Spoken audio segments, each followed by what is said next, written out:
In Victorian Britain, illness was everywhere, in the factories and the mines, in the slums and the drawing rooms, in the very air of its soot-darkened cities. Medicine existed, but only just.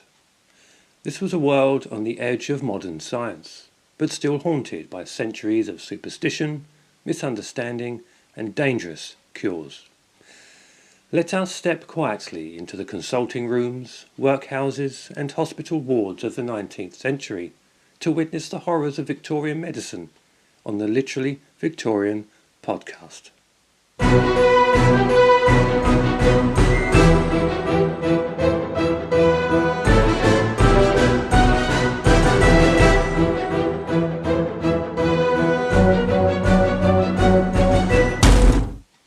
Hello and welcome to the channel.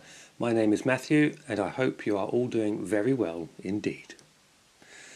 The most terrifying fact about Victorian medicine is simple. They did not yet understand germs. Doctors believed disease came from bad air, miasma rising from rotting matter, polluted rivers, or the stench of overcrowded cities. They had no concept of bacteria, viruses, or infection. So hospitals, surgeons and midwives moved between patients without washing hands. Tools were wiped on aprons, or not at all. Bandages were reused. Operating rooms were never sterilized. Infection was so common that many patients feared the doctor more than the disease. And more often than not, they were right. In the early Victorian era, surgery was a last resort because it was performed on fully conscious patients. Well, quite. Doctors used whiskey, opium, or absolutely nothing. Patients were strapped down or held by assistants. Surgeons worked at an astonishing speed. A typical amputation took under 1 minute. Not because they were efficient, but because the patient's screams were unbearable. In 1846, a pleasant-smelling liquid called ether arrived, an anaesthetic. In 1847, chloroform spread quickly, famously endorsed by Queen Victoria during childbirth. But there was a price. Chloroform was unpredictable. A few drops too many could stop the heart. Some patients died instantly, collapsing before the surgery even began. Victorian anaesthesia was a miracle and a gamble.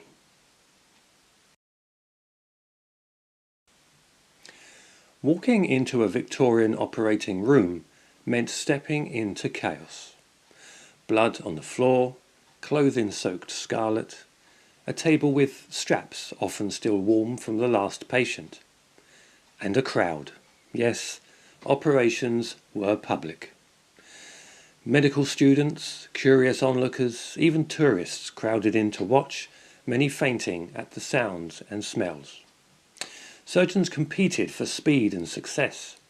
Robert Liston, known as the fastest knife in the West End, accidentally amputated a patient's fingers and an assistant's fingers in one unforgettable operation. Both men later died of infection, along with the patient too. It remains the only surgery in history with a 300% mortality rate.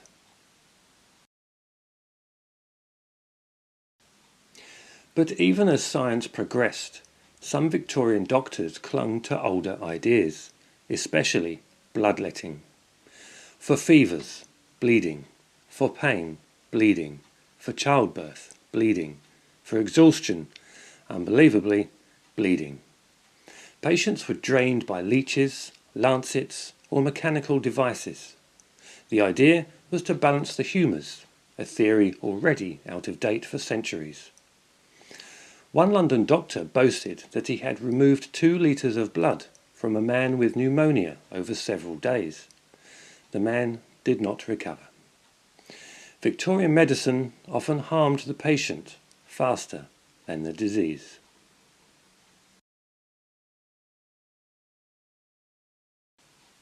Victorians consumed arsenic to improve complexion, mercury to treat syphilis, laudanum for pain, and chloroform for sleep. But one medicine outweighed them all: opium. By mid-century, Britain was flooded with it. Tinctures, powders, syrups. Laudanum became a household drug, used for toothache, colic, sleeplessness, headaches, and grief. Children were routinely dosed with soothing syrups containing opium or morphine. Some infants never woke again. And yet these bottles were sold in every chemist, with no prescription, no warning labels, and no shame.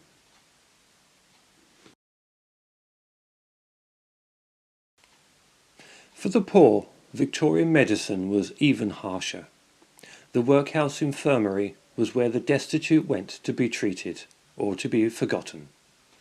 Beds were crowded, staff overworked, supplies minimal. Infectious diseases spread rapidly: tuberculosis, typhus, diphtheria, cholera. Patients were sometimes left unwashed, unfed, or untreated. Some nurses, tasked with caring for dozens of patients, carried sticks to fend off those who begged for attention. Many poor families avoided the workhouse at all costs. It was said that to enter the infirmary was to give up hope.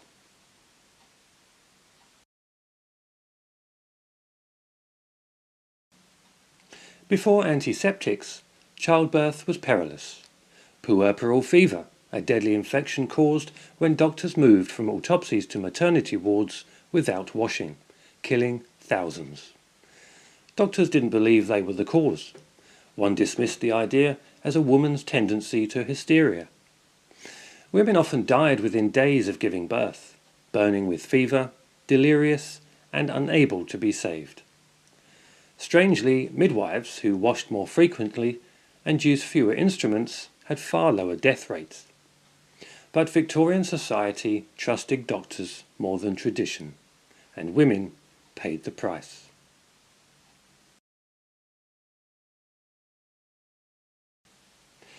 Victorian mental health was brutal. Those suffering from depression, anxiety, postnatal trauma, or simple nonconformity could be sent to an asylum with a single signature.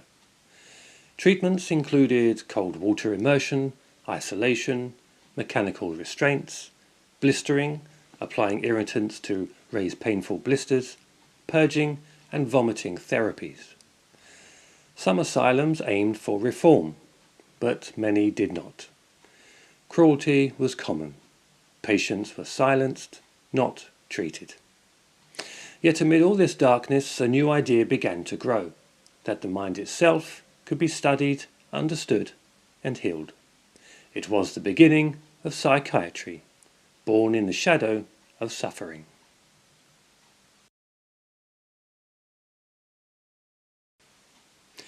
Against this grim backdrop, one man changed everything.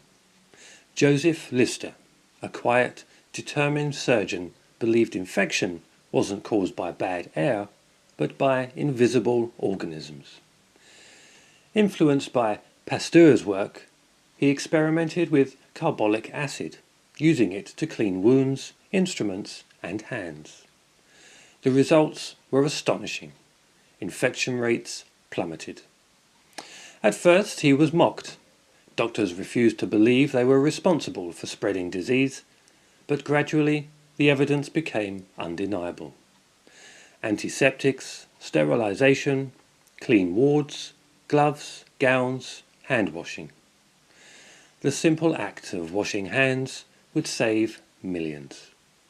And Victorian medicine began finally to step into the modern world.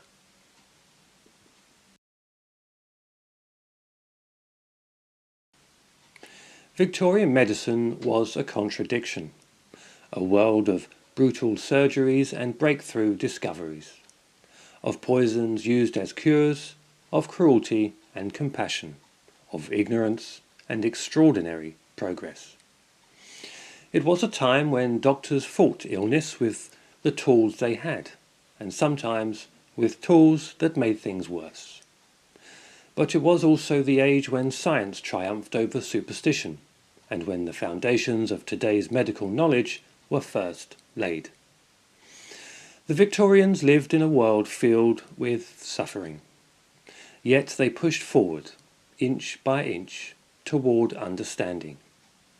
And behind every sterile operating room and modern hospital, you can still hear the echoes of an era when medicine was as dangerous as disease. Thank you for watching. I hope you enjoyed the video. Please like and subscribe if you think you'll enjoy the content. Have a great week, and until next time, bye for now.